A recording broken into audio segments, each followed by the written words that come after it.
Buenos días. 28 de febrero. Se fueron 2 meses. Estamos, Va rápido. estamos en marzo, ya en el 3. Fueron 2 meses. El país en discurso, ¿verdad? Ayer fue el tema. La prensa de hoy tiene 3/4 partes de su página dedicada a la narración o al análisis de las cosas que dijo el presidente ayer. Un largo discurso sobre las 3 horas.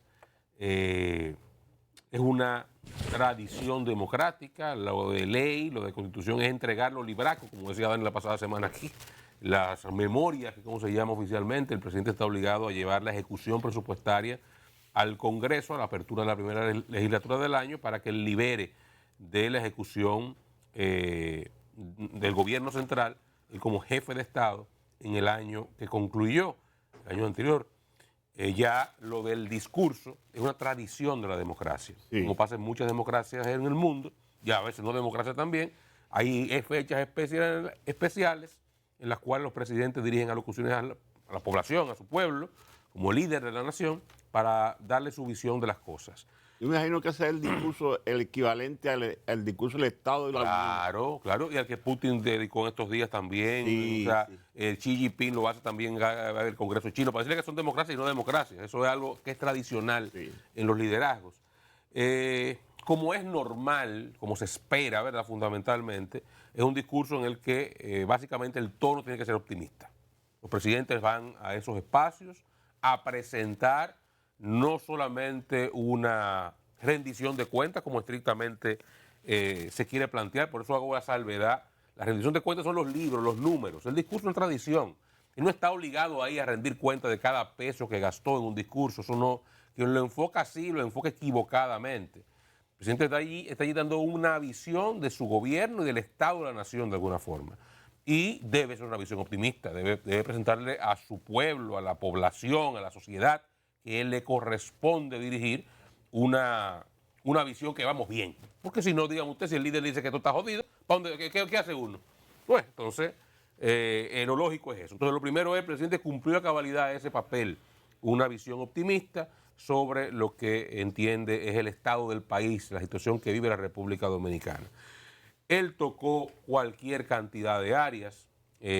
Cuando se le plantea un segundo aspecto general del discurso, es evidentemente un discurso muy electoral, donde incluso concluye con lo que parecería uno de los puntos, de los eslogans, pero no quiero decir eslogan, porque uno no sabe todavía, ¿verdad? Pero de los puntos a repetir en un proceso de reelección, que esto es cambio.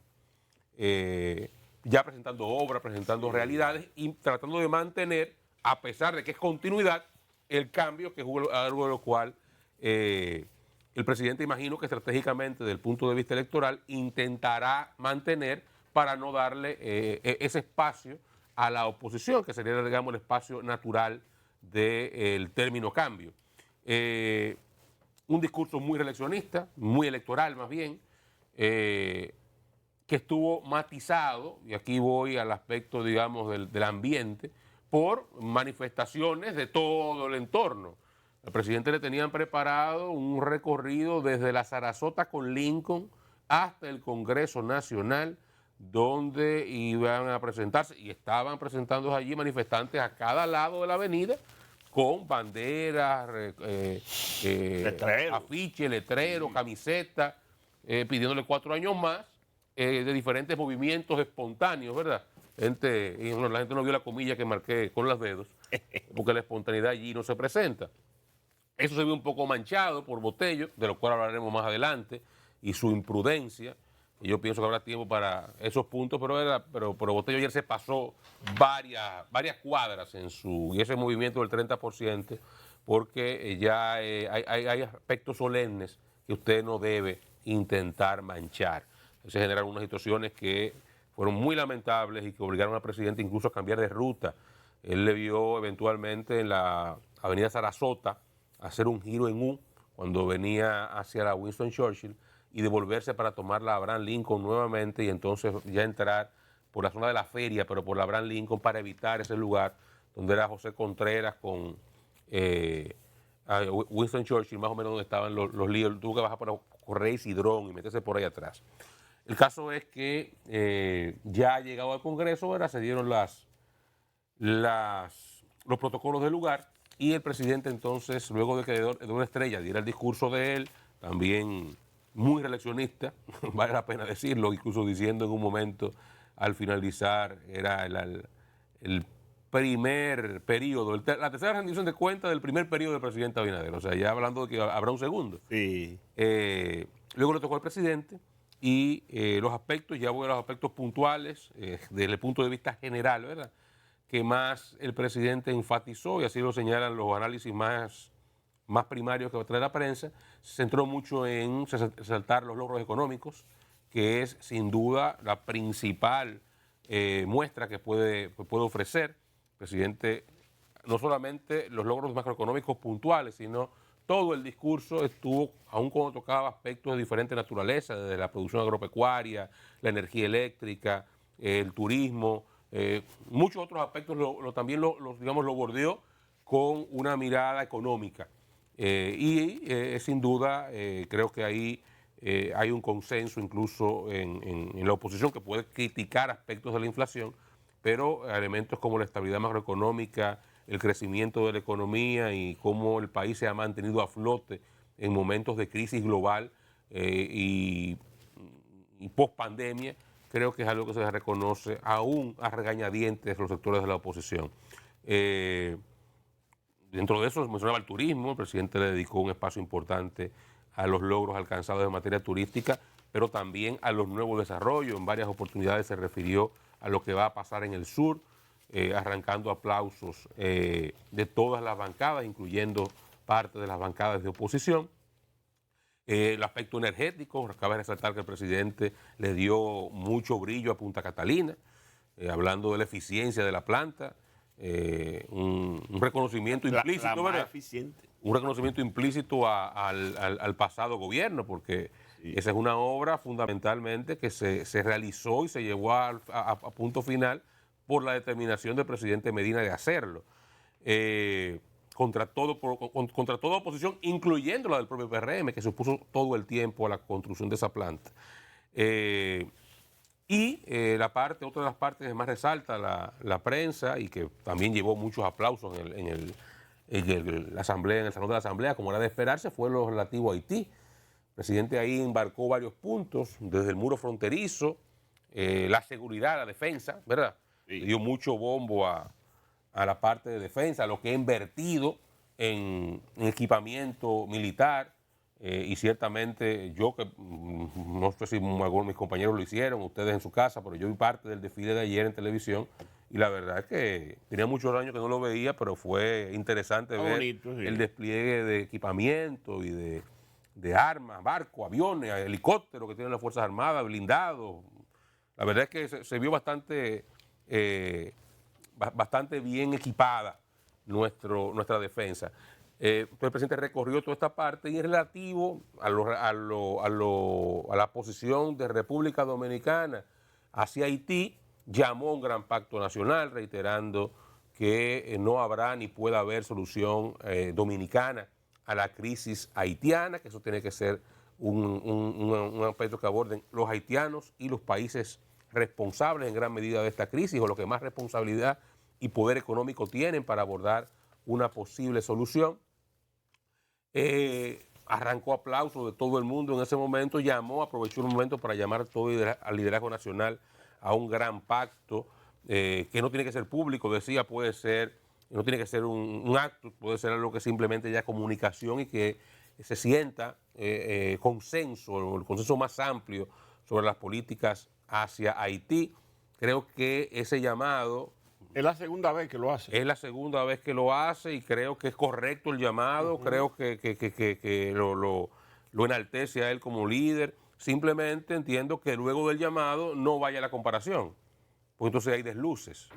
Si inmediatamente después del llamado dice, bueno, pero critican, pero aquí hemos deportado tanto y aquí ya deportaron tanto. O sea, tú vuelves y haces, eso pudo ahorrárselo, porque si haces el llamado, o haces la comparación antes del llamado, o después del llamado no coloques el tema, porque entonces eso sí me pareció a mí ahí que que no fue lo más adecuado el momento, porque usted está llamando liderazgo nacional, no debe continuar con el elemento político de su discurso. Pero en sentido general, reitero, y habrá tiempo para otros aspectos, por ejemplo, la parte de las comparaciones que hacía con diferentes años, 2019, algunos 2011, y las lecturas que alguna gente le da sobre eso también, sobre la posibilidad de haber elegido un posible adversario. Yo no creo que fuera así. Yo creo que el presidente Abinader eligió cómo y cuándo le interesaba comparar. Habían cosas que él comparaba con el 19, otras con el 11, porque evidentemente con el 19 salía perdiendo.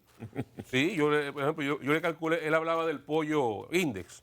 Sí. Yo le calculé el pollo index al 2019 y perdía. Se compraban 45 libras de pollo más. Ok. O sea, con el salario promedio mínimo y el precio del pollo en ese momento, que fue el cálculo que él hizo, él lo comparó con el 11, pero con el 2019 perdía. Entonces, ahí hay cosas que tú entiendes, lo hizo inteligentemente, eligió en qué escenario comparar su gestión con diferentes aspectos. Así que en sentido general creo que fue un discurso bueno, no de esperarse algo diferente, como no de esperarse algo diferente de la oposición, que lo critique todo. Sí, cada quien juega su rol. A mí me gustó mucho esa parte donde el presidente enfocaba y lo subrayó en varias partes del discurso, que el país no es el mismo hoy que el que le encontró cuando llegó al poder. Y enfatizaba los cambios. Estamos cambiando. No es el gobierno más eficaz, no es el gobierno mejor, pero estamos cambiando, hemos avanzado. Y ahí mencionó, en uno de esos incidentales, mencionó 3 instituciones, me llamó la atención una de ellas. Mencionó al Banco de Reserva como un modelo de eficiencia de trabajo. Refidonza, que yo no sabía que era tan eficiente. Tampoco.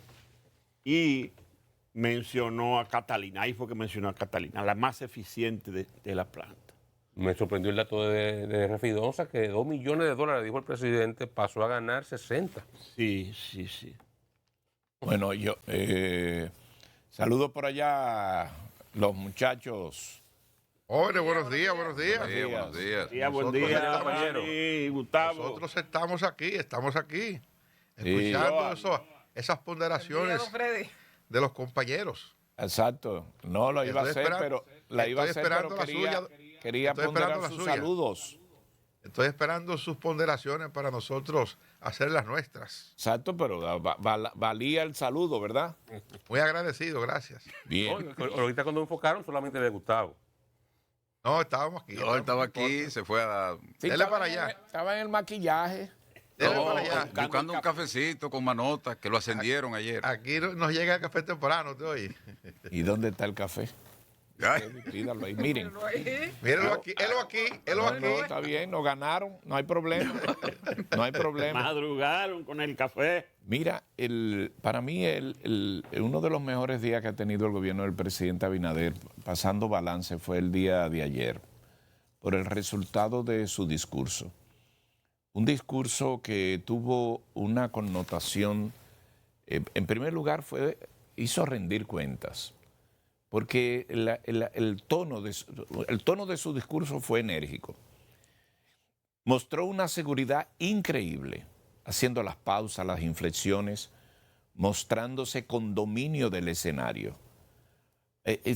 Tú te das cuenta en los discursos, eso fue trabajado por él, porque a los presidentes, como es natural, tiene un equipo que le prepara las piezas oratorias y ellos las trabajan. Aquí se ve que fue una orfebrería que contó con mayor participación de su capítulo, de su persona, sabía lo que quería decir. Y ayer en la mañana aquí presentamos un video de lo que él había dicho el día anterior en una de las visitas, que dijo, les voy a hablar con números para que comparen. Óigame, lo hizo así, y presentando números los números son irrefutables desde el punto de vista de que tú los puedes ver de dónde salen, y algunos avalados por organismos internacionales. Inició como debe de ser con el tren económico, con la ruta económica, que evidentemente eso viene cosechándose desde hace mucho tiempo con punto de vista de progreso y de ser dominicana, República Dominicana un referente. entre las cosas que le puedo ponderar al presidente Abinader fue que en una parte del discurso llegó a decir el tema de continuidad de Estado. Y usó una frase para decir que él no era como tal para no decir que era continuidad de los otros. O sea, ahí reconoció que su gobierno se destacaba por concluir muchas de las obras. Me parece que fue un ejercicio de mucha prudencia de decir que estaba terminando obras de los demás, cosa que no se hace mucho por estos lares. Y el presidente, me di cuenta que en el discurso de ayer fue tocando varias aristas, inclusive de acciones que son dables de destacar, pero que no lo hizo en muchos aspectos, en ocasiones anteriores. Por ejemplo, le cito lo de cultura y lo de deportes, que lo conozco muy bien.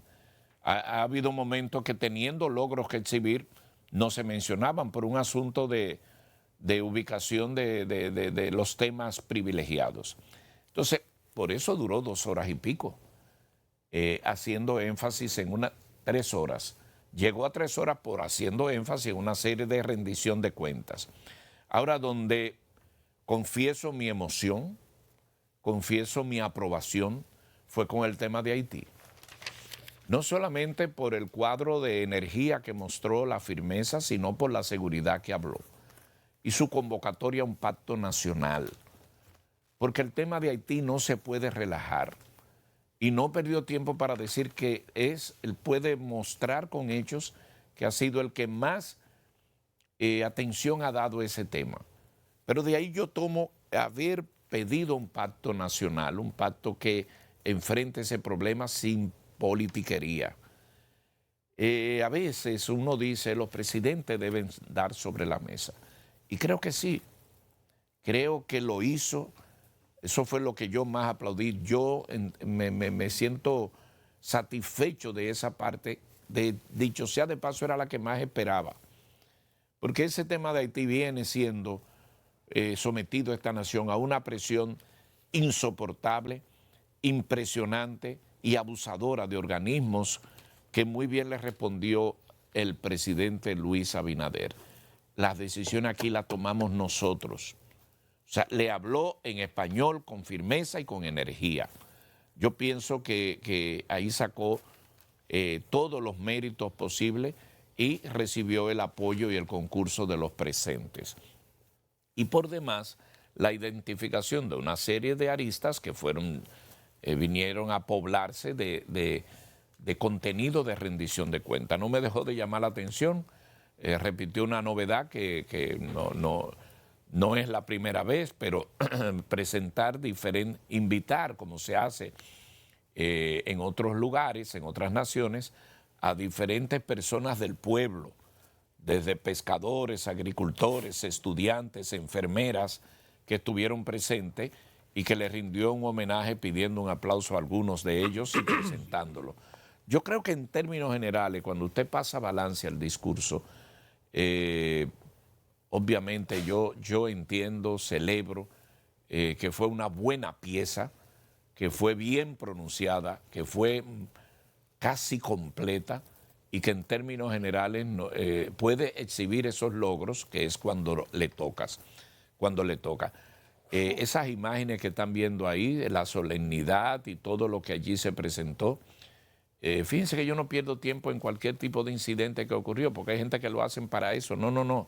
Yo creo que ayer era un día de la bandera nacional y óigame, yo cuando oigo esos cañonazos, esa rendición de cuentas, ver la clase política, inclusive la clase de oposición que estuvo ahí presente, estuvo en la fila de recibo del presidente de la República, y eso terminar con eso que hizo ahí.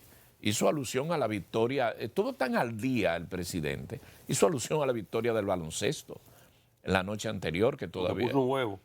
Sí, porque sí que vamos al Mundial, se puso loco. Que vamos a ganar, tú dirías. No, hasta ahí no, clasificamos. Yo creo que él decía, vamos a ganar un juego. O 2. Pero el hecho de mencionar, eso paró a la gente ahí, a todos, lo de la oposición y demás, sí, como lo de Haití. Entonces, hacer ese tipo de referencia, tú te das cuenta que el presidente Abinader tenía las de control de sus palabras, de sus emociones, de sus gestos, de mirarse a un lado de otro. Y evidentemente vi ayer un presidente Abinader muy firme, muy seguro de sus palabras, para así conseguir y colocar su gestión en una oportuna rendición de cuentas. Lo demás, yo nada más lo completo con, yo vivo en una zona que pude disfrutar el desfile militar. Yo tenía tiempo de no ver, al igual que mis compañeros comentamos antes, de ver un desfile, wow, tan completo. Estaba el profesor que usted entrevistó. Cepeda, sí. Pero una cosa tan estaba don Hipólito Mejía, ¿eh? Y a don Hipólito. Sí, don Hipólito. Y los guardias estaban felices, se ve como que se le ha pasado no solamente la mano, que le ha llegado al bolsillo. Muchos vehículos que lo que me imagino estaban por ahí guardados, los activaron, los pintaron, le pusieron goma, le arreglaron los motores. Hay muchas cosas nuevas. Y además las cosas nuevas. Cuando pasaron los tanques, aquello se vino abajo. Yo no sé si fue el presidente que lo dijo, o fue alguien en el discurso, ¿no? O en el desfile, o alguien hablando después. Pero oí el dato de que es la inversión, que este gobierno ha hecho unas inversiones más grandes que el gobierno alguno haya hecho. Fue el presidente. Y yo lo creo, sí. Pero ven acá. Y mire esa foto, esas imágenes. Entonces yo en mi casa, yo estoy a todos esos aviones, los cazacombates, los tucanos, los helicópteros. Yo dije, wow. Y entonces me pasaba el barco de la Armada con la bandera tan grande. Yo creo, sin lugar a duda, que fue uno de sus mejores días, pero yo lo veo desde el punto de vista también de la patria, que fue honrada, que fue, hasta el clima ayudó. El clima se presentó, muchas damas ahí en ese desfile, y en términos generales, ahí está mi ponderación. La valoro y creo que el presidente Abinader se anotó un punto muy a favor en su rendición de cuentas. Bueno, mire, yo creo que el presidente de la República hizo un discurso político, un discurso muy político. En la forma y en el fondo hay cosas que analizar. En la forma creo que hizo un magnífico discurso. Al presidente parece que lo han instruido de manera muy adecuada. Fíjense cómo el presidente movía las manos en los momentos en que se generaban los aplausos, y eso lo combinaba con un poco la entonación para lograr lo que se logró, que sin duda fue un discurso bueno del presidente Luis Abinader, pero esa gesticulación un poco más acentuada que en las oportunidades anteriores, un discurso largo, 2 horas 38 minutos, 80 páginas, es el discurso más largo que ha pronunciado el presidente Abinader. Ayer hay quienes hicieron comparaciones. Yo no estoy tan seguro si es el más largo que se haya pronunciado en el Congreso a propósito de una rendición de memorias, pero sí es uno de los más largos de los últimos tiempos. El doctor Joaquín Balaguer acostumbraba a hacer unos discursos bastante extensos también, pero bien hecho, un discurso bien hecho, un discurso bien escrito, desde el punto de vista de la forma, repito, diría que impecable. Desde el punto de vista del fondo, es un discurso que yo digo es el discurso de las comparaciones. El presidente hablaba de cambiar la opacidad por transparencia, de cambiar el despilfarro por eficiencia, y eso pudiera servir para poder enmarcar el discurso en términos generales. El presidente, en la mayoría de los juicios que emitió, lo hacía para establecer comparación entre lo de antes y lo de ahora, ya sea para el 2011 o ya sea para más adelante, pero para hacer comparaciones. Cuando hacía referencia al hecho de que su gobierno no miraba quién inició una obra para terminarla, también estaba haciendo comparaciones. Estaba tratando de establecer que en los gobiernos anteriores se dejaban sin concluir las obras que iniciaba otro, y en cambio él actuaba de manera diferente. Interesante esto último que comentaba Luisina ahora con respecto, y Oscar, con respecto a lo que el presidente decía de la inversión en materia de defensa, de la inversión en materia de seguridad nacional que hacía en las Fuerzas Armadas. Decía el presidente que era la inversión más alta que se había hecho para la adquisición de equipos militares después del retorno de la democracia. Yo digo que quizás se quedó corto el presidente. Es la inversión más alta que se ha hecho en toda la historia de la República en asuntos militares, porque los equipos que se han adquirido y la inversión que se ha hecho hoy, sin duda que es superior a la que en un momento le correspondió hacer al dictador Trujillo, tratando de preparar el país en términos militares, tratando de dotar al naciente ejército de la República Dominicana del equipamiento que tenía que contar para poder llevar a cabo las tareas que la Constitución Dominicana asigna al ejército de la República. Creo que ciertamente es la inversión más alta que se ha hecho en materia militar en el país. Le ha correspondido hacerla a él, un hombre al que mucha gente, y yo me cuento entre ellos, no le conocía ese detalle, esa atención o esa preocupación por temas militares hasta antes de convertirse en presidente. No era un hombre que hablaba de esos temas, no era un hombre que vivía metido en los cuarteles, ni vivía en reuniones con guardia, por lo menos eso no se conocía. Sin embargo, ha dado una demostración sin algún tipo de duda sobre mejorar la calidad de vida de los militares y de los policías. Ese anuncio que hacía en el día de ayer con respecto a un aumento para las Fuerzas Armadas, con respecto a un aumento para los miembros de la policía, que al término de este año deben tener un salario equivalente, el mínimo, a $500, me pareció un anuncio importante, y lo hacía, decía el presidente de la República, para cumplir con un compromiso de campaña. Creo que la oposición ha reaccionado, y me parece que es la manera de entender cómo viene la política, cómo ya nos adentramos en el tema de la política de manera directa.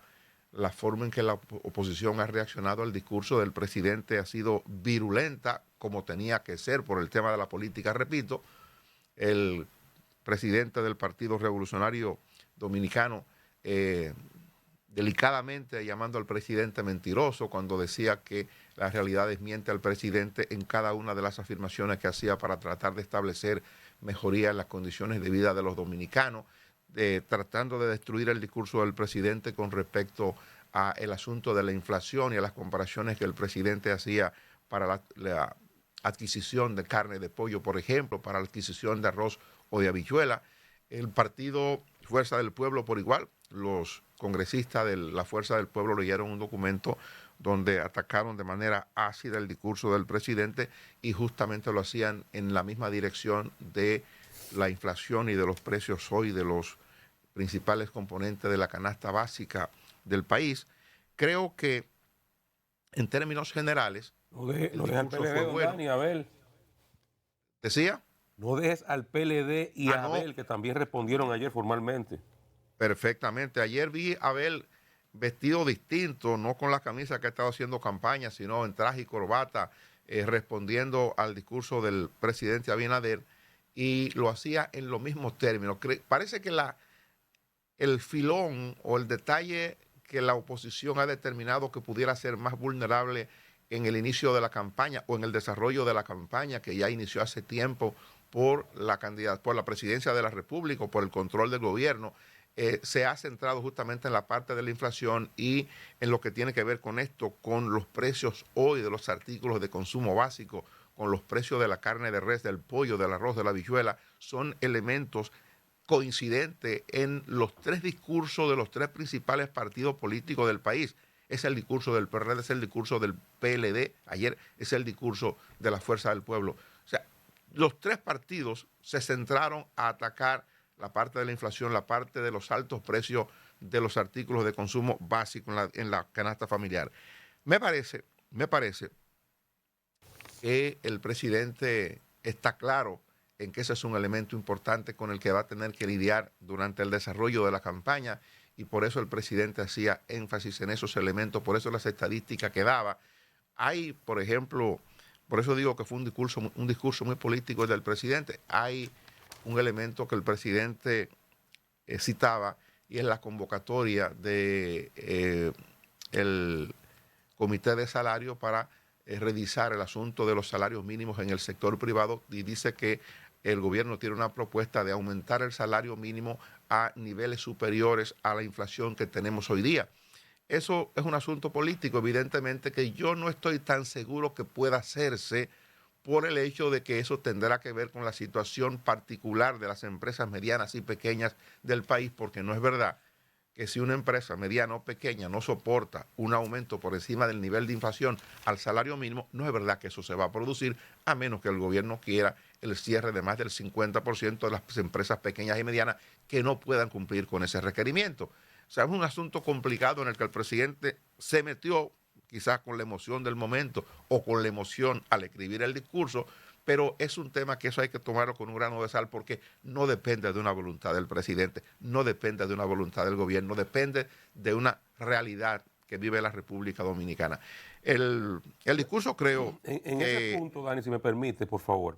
Sí. El presidente dijo que él convoca al Consejo Nacional de Salario para que discuta un aumento salarial por encima del nivel de inflación. Ahora bien, la ley, el Código Laboral establece que ahora a mitad de año el Consejo Nacional del Salario tiene que ajustar, al menos indexar, la inflación acumulada de los últimos 2 años. Porque cada 2 años el Consejo tiene que ajustar el salario mínimo no sectorizado de los 3 niveles básicos, que son microempresas, micro y pequeña, mediana y grande, a partir de los parámetros que establece la ley. Y eso cada 2 años. El último aumento se hizo en el año 2021, en julio y agosto, y por ley corresponde que ahora, julio y agosto, se produzca un nuevo ajuste de al menos la inflación acumulada del periodo, que anda cercano al 21%. Y eso por ley. Eso no es un asunto que el presidente disponga o no disponga. Cada Tiene que 2 hacerlo años. sí o sí. No, la ley lo establece, pero nunca ha sido posible y ahora tampoco lo será. Es que no es posible más. No, ni es posible llegar ahí. Es una situación que están discutiendo los empresarios, están de acuerdo con el aumento. Los representantes de los trabajadores están hablando de un 30%, que era una cuestión que ayer lo reivindicaba, lo retomaba el agente de Botello, de Pedro Botello, en las inmediaciones del Congreso de la República, y ha sido la razón por la que no se ha podido poner de acuerdo la parte patronal, la gente de la Confederación Patronal de la República Dominicana con los representantes de los trabajadores.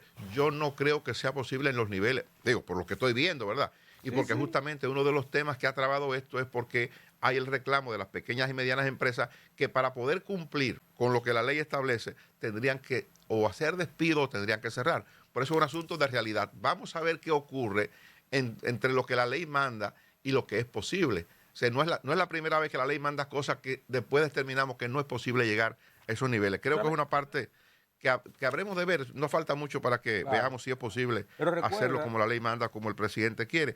Pero yo quiero dos datos, decir... dos datos puntuales para no dejarlo en el aire.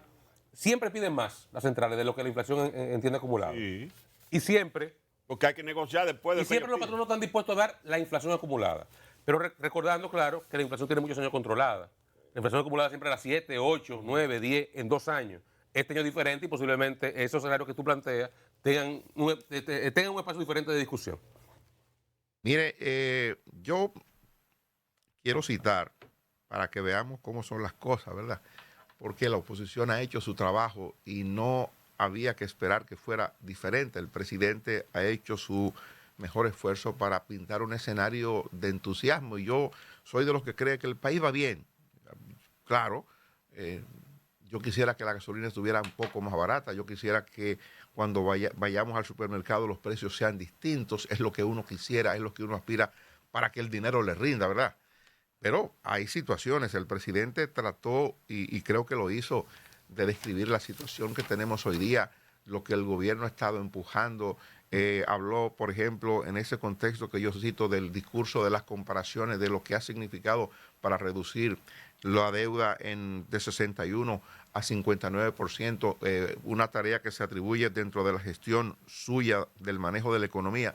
Y digo, cada uno lo verá desde su punto de vista. La oposición ha sido bastante dura tratando de demoler el discurso del presidente. Sin embargo, yo quiero citar 2 figuras importantes del sector empresarial que la prensa los trae dentro de las reacciones que busco ayer al discurso del presidente de la República en diferentes sectores. Estoy refiriéndome al caso de Manuel Corripio, que es ejecutivo del Grupo Corripio, quizás después de don Pepín el principal ejecutivo del Grupo Corripio, y Fernando Jasuri de Capcana. ambos han valorado muy positivo el discurso del presidente. En el caso concreto de Manuel Corripio, habla de que las cifras del presidente son cifras que están recogidas en la realidad de lo que está aconteciendo en la economía dominicana hoy día. Es decir, distante de lo que la oposición puede plantear, estos dos hombres que son hombres de negocio, que son hombres de empresa, entienden que el discurso del presidente es un discurso bastante aterrizado y que recoge de manera adecuada lo que se está manifestando en la economía de hoy. Y cito esto para que veamos que las cosas es de acuerdo al color con que usted las quiera mirar.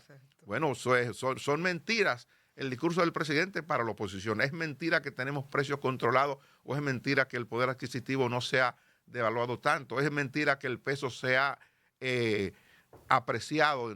Creo que el presidente hablaba de un 2% en la apreciación del peso con respecto al dólar. ¿Eso es mentira? Bueno, es mentira para los políticos de la oposición, pero para estos empresarios que hacen de negocio, que viven de hacer negocio permanentemente, generando empleos y riqueza para el país, para estos dos empresarios en particular que fueron entrevistados ayer, lo que el presidente dice se acoge perfectamente a la realidad del país hoy.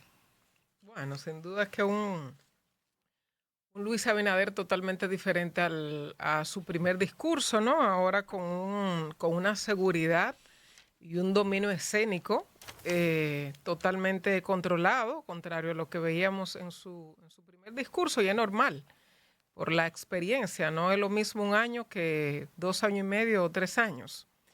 Sin duda que se aprende, se manejan muchos, desde, como usted decía, el movimiento de las manos hasta el tono y la inflexión de la voz, pues se aprende y veíamos ayer un Luis Abinader, un presidente mucho más seguro y con un dominio escénico del escenario, ¿no? En este caso, la Asamblea Nacional. Quiero referirme a 2 puntos específicos. El tema de la inflación, no sé qué tan inteligente fue incluir ese tema en el discurso.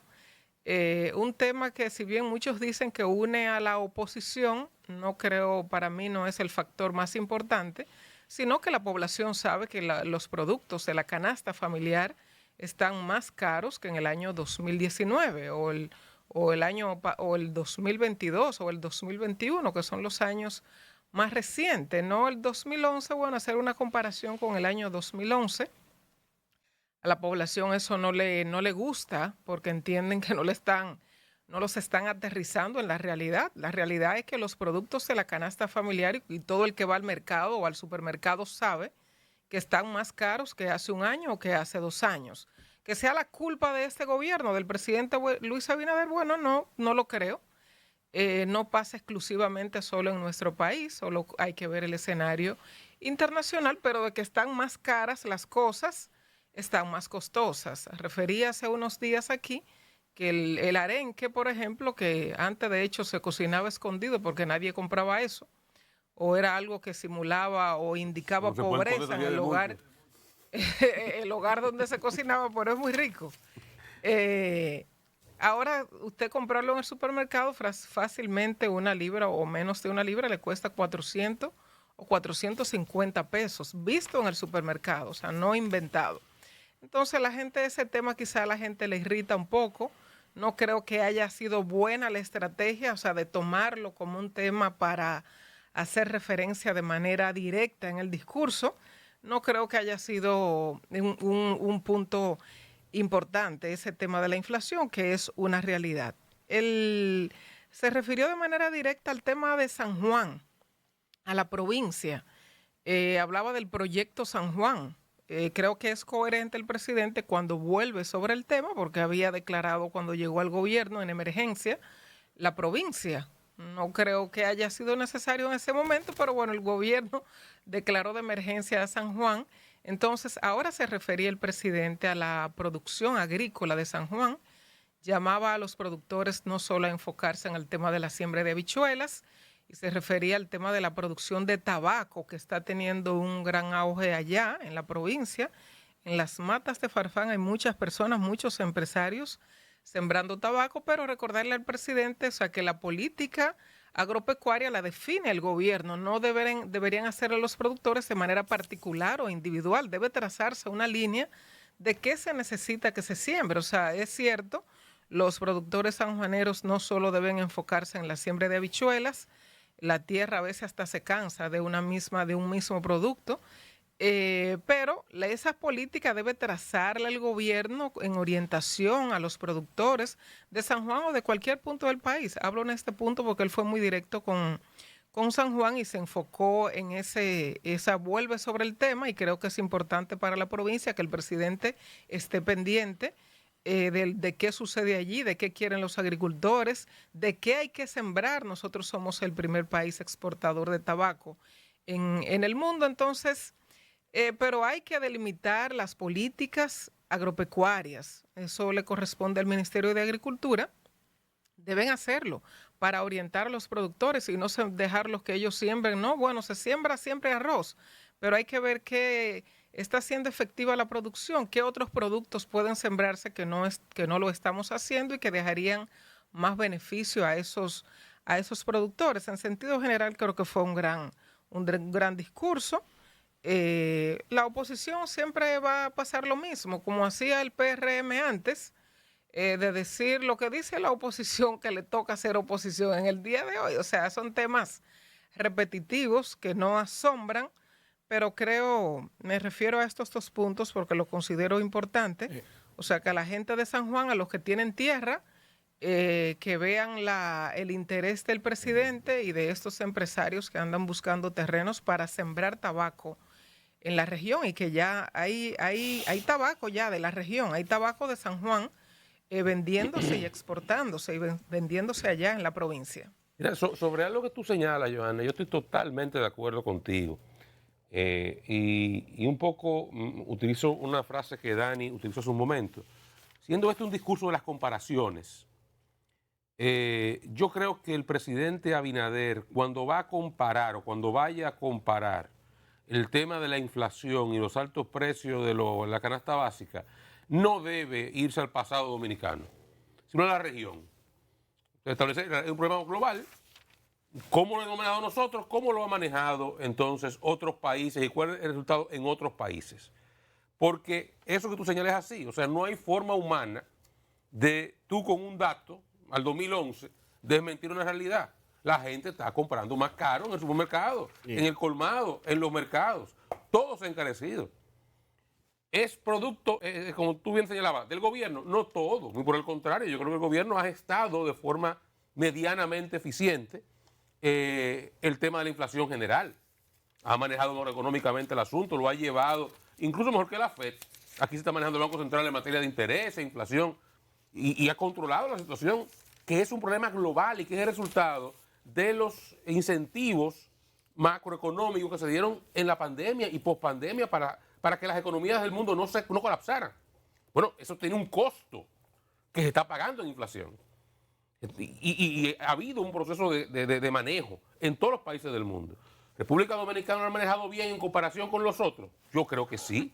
Hay quien lo ha manejado mejor, pero hay quien lo ha manejado también manifiestamente peor.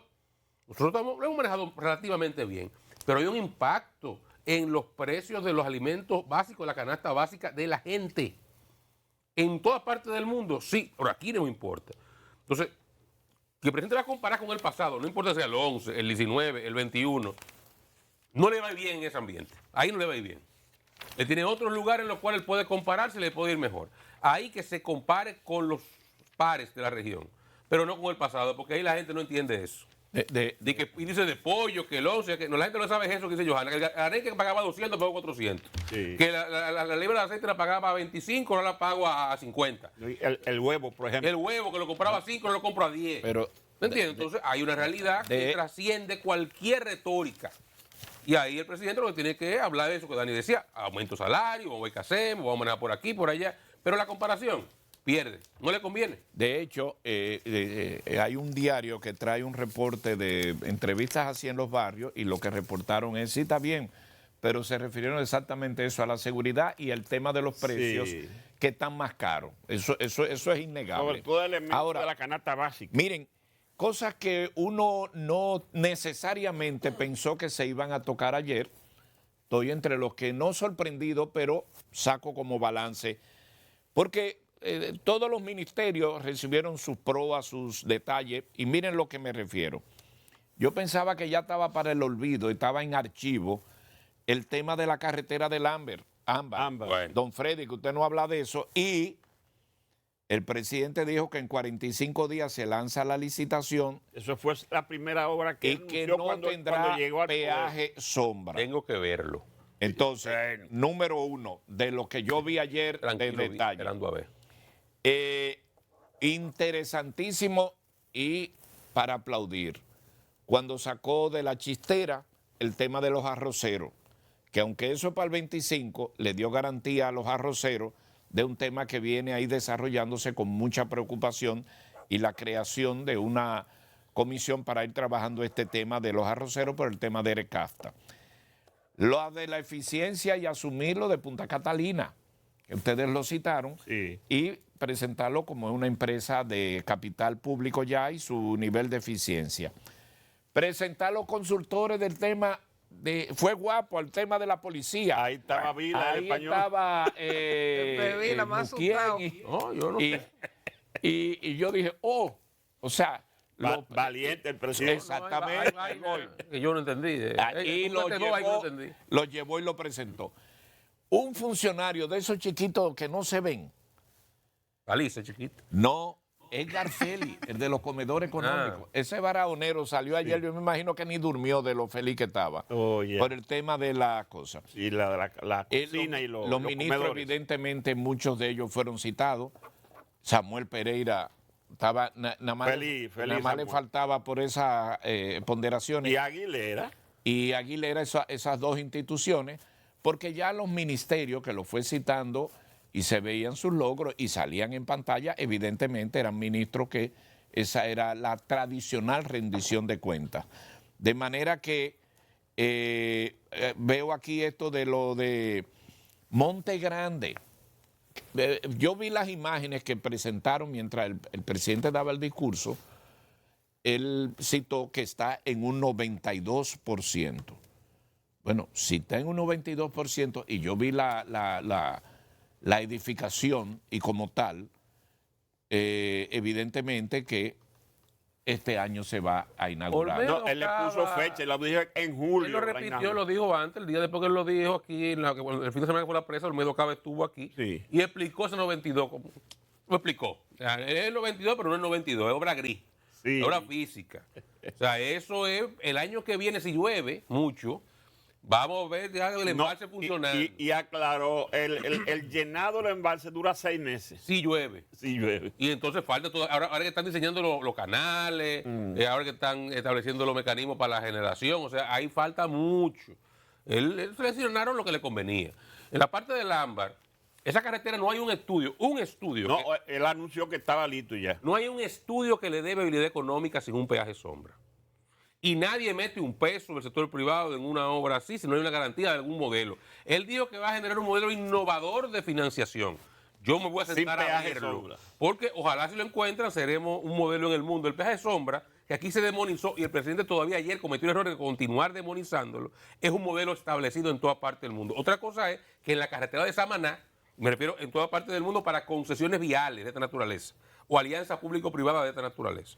Otra cosa es que en la carretera de Samaná se establecieran unos patrones de tránsito que iban a superar la autopista Duarte, algo que no ha pasado, y se financiaran de una forma realmente onerosa, con unos intereses que en ese momento no eran convenientes y que luego no se refinanciaron. Ahora, el peaje sombra como figura no es no es algo proscrito, muy por el contrario. Ahora me voy a sentar a ver esa parte, qué es lo que van a inventarse. Y con relación a la seguridad ciudadana, yo no sé si el presidente fue guapo o temerario, pero yo no creo que ahí sea de la cosa que él mejor. Yo creo que se hubiera quedado mejor en la condición de los policías, que es verdad, que eso que Sí, decía que le Dani, aumentó él dijo el ayer, sueldo. le ha aumentado el sueldo. Sí. Hizo una promesa de $500, la quiere cumplir, ojalá que lo haga. Están bien atendidos los policías, yo lo vi en el desfile ayer, están bien avituallamiento, están bien de avituallamiento. Y tienen varios beneficios colaterales. Un paréntesis, no sé qué hacen los linces además de acrobacia. Ayer se fue a acrobacia nada más. Voy a explicarme qué hacen los linces. Parecen acróbatas. Entonces, pero el tema de la reforma policial y Pepe Vila ahí, 3 gente que no sabe de policía más que yo, no sé. No creo que ese sea el camino, pero El presidente ha elegido eso y lo respeto, pero no me parece una temeridad poner eso como pero un logro. además la gente percibe que la reforma policial no ha avanzado una pulgada. Una pulgada. Él decía lo que es verdad y yo creo que se está haciendo algo en materia de educación. Y es verdad que están formando mejor los policías y es verdad que Roberto Santana está trabajando un currículum en la policía que es bueno. Y hay avances en la formación policial. Y es verdad que no se cambia en 18 meses lo que tiene 80 años. Todo eso es verdad. Eso es verdad. Yo simplemente creo que en la policía hay unos malestares que están impidiendo esa reforma avance más por la gente que él tenía ahí arriba. Es lo que me refiero. O sea, y a empoderar más a parte de la gente que estaba ahí frente a la misma policía no le va a ayudar a desbloquear algunos aspectos de la reforma que están bloqueados al día de hoy por la propia resistencia de la policía a trabajar con gente que no lo está tratando bien a la policía. Pues miren, a propósito, y tú no puedes avanzar en una reforma policial si tú no cuentas con la plana mayor de esa policía, con la jefatura. Sí. Y yo creo que muchos de ellos han estado dispuestos a ayudar, pero se han encontrado con trabas como consecuencia de temperamento, de personalidades, de actitudes que no son las más correctas. Y el presidente pone a esa gente ahí como un ejemplo. En vez de ponerme al jefe, por ejemplo, o a una comisión de policía, que empoderar un poco más el uniforme, ¿me entiendes? No fue tal vez la mejor. Por eso es una temeridad, porque no sé hasta qué punto él sabe esto que estoy diciendo. Si no tiene un par de policías amigos que le digan, mire, presidente, la cosa no anda bien por esto, por aquello.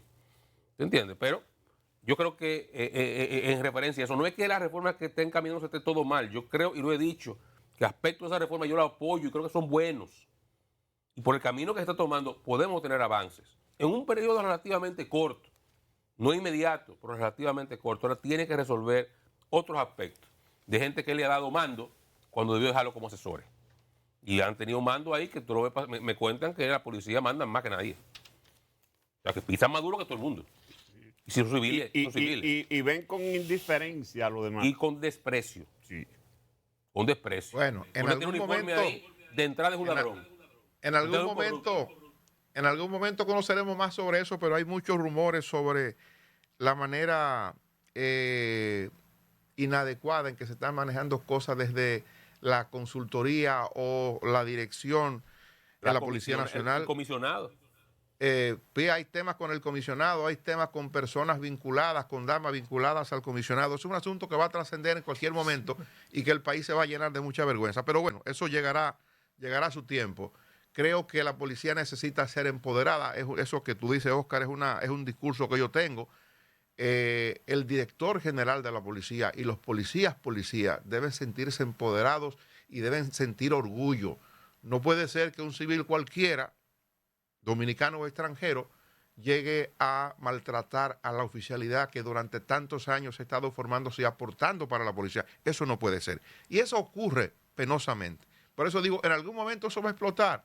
Ayer me extrañó ver el listado de hoy donde están un grupo de oficiales puestos en retiro, incluyendo al cardenal López Rodríguez, que le ponen en situación de retiro por antigüedad en el servicio. Cuando leí el listado esta mañana, estaba buscando el nombre de Juan Jerónimo Bravo Pérez, que si no ha salido, y no ha salido porque vi esta mañana, anoche los decretos, y lo vi esta mañana publicado en la prensa, no salió, pero eso se está esperando por hora. Lo de la policía no ha salido, Dani, ninguno.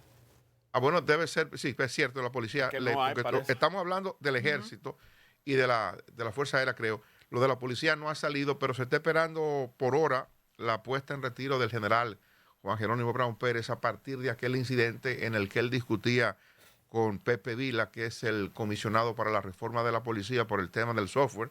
Eso se espera que ocurra, se esperaba ayer, 27 de febrero, es la información que yo tenía, pero es un asunto que hay que tratar con mucha delicadeza, lo de la policía y de lo de la seguridad ciudadana, a partir de lo que nosotros presentamos la semana pasada. El tema de más preocupación para los dominicanos hoy día es el tema de la inseguridad.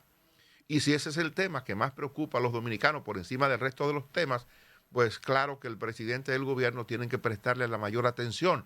Si no ha funcionado el tema de la reforma, eso hay que reorientarlo, porque evidentemente que la gente quiere una policía más cercana, la gente quiere una policía que le inspire mucho más respeto, la gente quiere una policía que esté más en sintonía con lo que la población quiere, que es sentirse cuidada, sentirse protegida. Eso hay que trabajarlo. Coincido con el presidente de que es un asunto de 80 años que no se puede resolver de un día para otro. Eso toma tiempo. Ahora, en el tiempo que toma, y ahí coincido con una observación que hacía Servio Tulio Castaño Guzmán el día pasado, que ha estado trabajando el tema. Él dice, la policía hay que reformarla desde la propia policía. Es una observación sumamente interesante. Y la policía sabe cómo hacerlo. Quieren empoderarse, quiere que le den el poder, quiere que le den el control, pero yo soy de los que cree que si no dejamos que la policía participe de manera mucho más protagónica en ese proceso, eso no va a funcionar nunca. Es una visión pesimista, es una conclusión pesimista, pero es lo que entiendo. Es lo que entiendo, que al final, después de mucho esfuerzo, puede que no tengamos resultados, y es innegable que el gobierno y que el presidente ha puesto el mayor empeño de los últimos años por mejorar las condiciones de vida de los policías. Eso que anunció ayer, eso que está ocurriendo con las facilidades para tener en la policía un seguro adecuado, un seguro mejor que el mejor que puede tener cualquier institución pública. Eso es verdad, eso opera. Que al cierre del año, que en el último trimestre del año 2023, los policías tengan un salario mínimo de $500, que fue una oferta de campaña, eso habla bien del esfuerzo del gobierno. Que estemos tratando, como se está, de mejorar las condiciones, la formación del agente de la policía que va a trabajar en las calles, que va a compartir con la gente, a cumplir con esa tarea fundamental de proteger vidas, bienes y propiedades. El policía es a quien le corresponde, como digo yo siempre, lidiar con la parte más dañada de la población, y tiene que tener una preparación adecuada, y eso se está trabajando. Eso es bueno, todo eso funciona, pero no se puede ignorar al policía en la toma de decisión para transformar el cuerpo policial, porque eso no va a dar resultado si no se toma en cuenta a la experiencia del policía. Es muy cómodo darle una cátedra a los policías. El que sale a la calle es el policía, el que brega con la gente es el policía.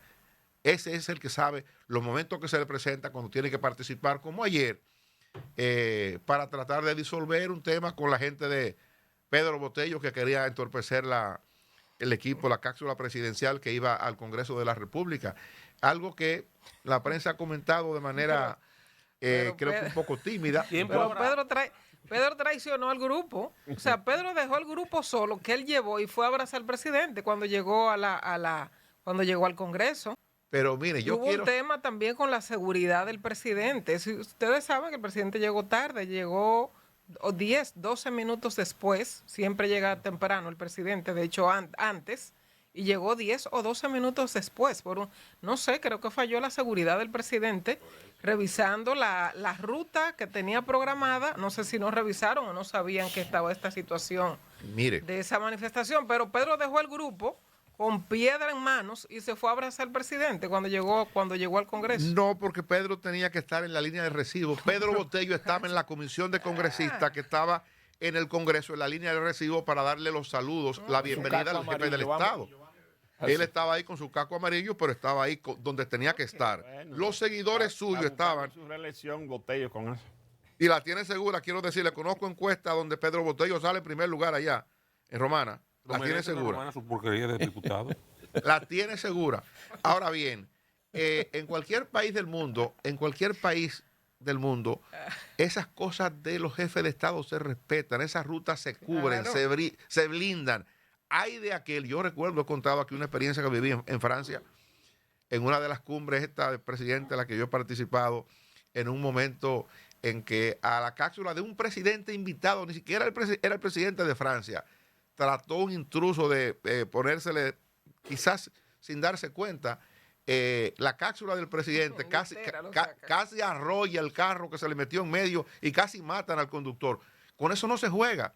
Es un asunto de seguridad del Estado, con lo que no se puede jugar. Y a mí me sorprendió eso que observa Giovanni ayer en la caravana del presidente, en la cápsula del presidente. El presidente no puede ser impedido, no puede ser obstaculizado de ir a un sitio donde se tiene que trasladar el presidente. Digamos que por un asunto elemental que establece la Constitución, la libertad de tránsito, nadie le puede impedir cruzar por donde usted tiene que cruzar.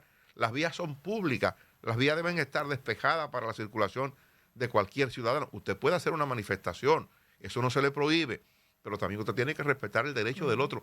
Pero cuando ese otro es el presidente de la República, al que usted le está impidiendo el acceso a una zona donde usted sabe que tiene que ir el presidente porque es 27 de febrero, tiene que comparecer ante el Congreso, eso no tiene explicación. Yo creo que a partir de lo que ocurrió ayer, que son de las lecturas que no se han hecho, por lo menos no he visto, ese equipo que tiene que ver con la ruta del presidente de la República tiene que ser revisado o el esquema de trabajo tiene que ser cambiado, porque no es posible que eso ocurra. Además, no eran gente invisible, esa gente estaban vestidos de amarillo, todos los medios, nosotros que estábamos transmitiendo desde temprano en la mañana lo que estaba ocurriendo en los alrededores del Congreso, en el Congreso mismo, nosotros estábamos contando lo que estaba ocurriendo, es decir, no fue que de sorpresa llegaron ahí, estaban apostados ahí temprano, todo el mundo le vio. Ahora, cuando llegó el equipo contrario, el equipo que quiere 4 años más, el equipo de la reelección, algo curioso que pasó, que yo observé en la transmisión nuestra ayer,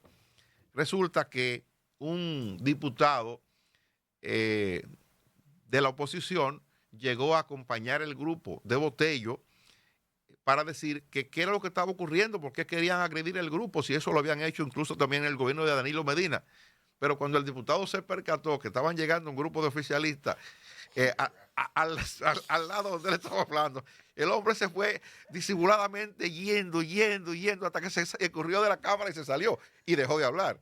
Para que ustedes vean cómo ocurren las cosas, porque temía que se produjera lo que finalmente se produjo, un enfrentamiento entre gente que quiere 4 años más y el enfrentamiento de la gente de Pedro Botello que quería entorpecer. Tenemos que irnos ya a publicidad, regresamos en breve.